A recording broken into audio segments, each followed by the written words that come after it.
నిజంగా దేవుని మాటలను పాటిస్తూ మారు మనసు పొంది అప్పుడు వాడండి, చెల్లిద్ది. ప్రేమించేదన్ అధికముగా ఆరాధింతో ఆసక్తితో, ప్రేమించేదన్ అధికముగా ఆరాధింతు ఆసక్తితో, నా పూర్ణ బలముతో ప్రేమించేదన్ నా పూర్ణ మనసుతో ఆరాధింతు. ఆరాధన ఆరాధన ఆరాధన ఆరాధన ఆరాధన ఆరాధన ఆరాధన ఆరాధన.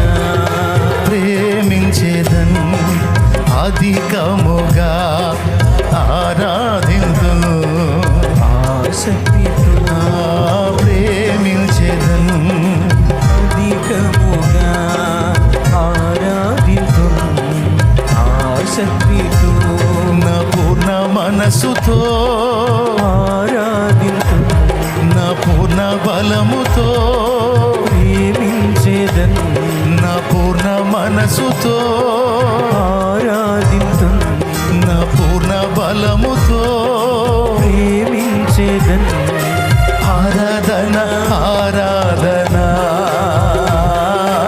ఆరాధన ఆరాధన ఆరాధన ఆరాధన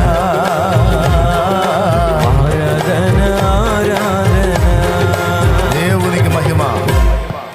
నా తండ్రి చెప్పినట్లు విధేయత చూపి మారు మనసు పొంది బ్రతుకును దిద్దుకొని ఒరిజినల్గా దేవుని ప్రేమిస్తే దేవుని మాటలన్నీ నీకు ప్రాణప్రదం అవుతాయి. ఆ మాటలు నీ గుండెల్లో నిలుస్తాయి. ఆ మాటల చొప్పున నీ జీవితం మలచబడుతుంది. నువ్వు అలాంటి దానివైతే, అలాంటి వాడవైతే, నిజంగానే నువ్వు దేవుని ప్రేమిస్తే ఆయన ఆజ్ఞలను నీవు గైకొంటావు. ఇదే రుజువు, ఇది కొలబద్ద. అలా గైకొన్నట్లయితే 7 సంపూర్ణ వాగ్దానాలు నా తండ్రి నీకు ఈరోజు ప్రకటించాడు. నీకు దీర్ఘాయువు ఇస్తానన్నాడు. నేను నీకు శ్రమలో తోడై ఉంటానన్నాడు.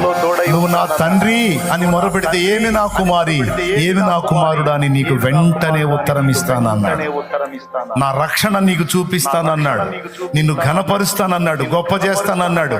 అనేకమైన వాటిలో నుంచి నేను నిన్ను తప్పిస్తాను. ఇవన్నీ నీకే నా బిడ్డ. నా మాట వినమ్మా, నా మాట వినమ్మా, నా మాట విన్నానా, నా మాట విను. నా మాటని తీవ్రంగా తీసుకో, నా మాటల్ని సీరియస్ గా తీసుకో.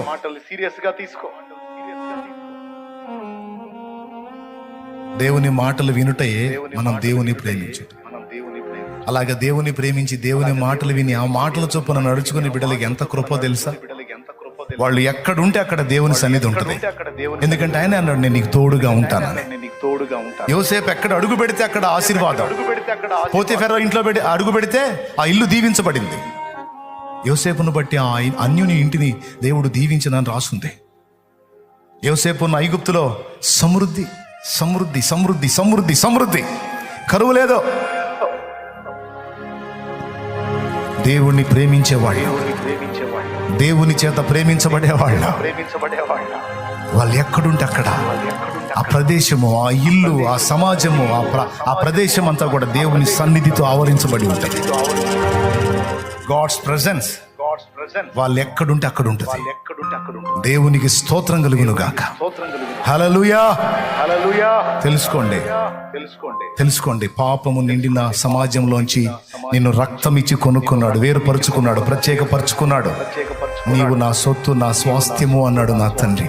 అందుకు తగిన జీవితాన్ని కలిగి ఉండి దేవుని కోసం పరిమళించండి, దేవుని కోసం పరిమళించండి. కృప మనందరికీ తోడై ఉండును గాక.